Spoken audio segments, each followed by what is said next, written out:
7 جثث لمهاجرين أفارقة جنوب الصحراء، من بينهم امرأة تم انتشالها بعرض سواحل عملة المضيق الفنيدق بعد محاولة أزيد من 200 مهاجر في وضعية غير قانونية الوصول إلى سبت المحتلة صباح اليوم.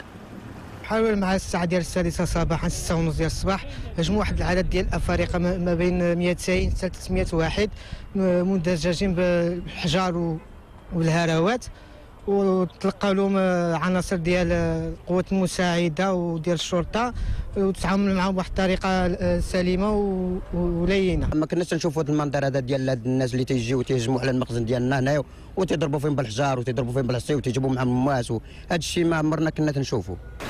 150 مهاجرا سريا في وضعية غير قانونية تم توقيفهم خلال هذه العملية من لدن السلطات المحلية بالمضيق الفنيدق اليوم، في حين مكنت عمليات إنقاذ من حاولوا العبور سباحة من إسعاف 13 شخصا تم نقلهم إلى مستشفى الحسن الثاني بالفنيدق. قادة القوات الأمنية الموظفة بعين المكان، مكونة من كل من عناصر الشرطة، كذلك القوات المساعدة، كذلك أفراد الجيش الملكي والبحرية الملكية، أحبطت هذه العملية. هي إذن محاولات مستمرة لمهاجرين في وضعية غير قانونية للعبور للضفة الأخرى تضعهم عرضة لمخاطر قد تودي بحياتهم.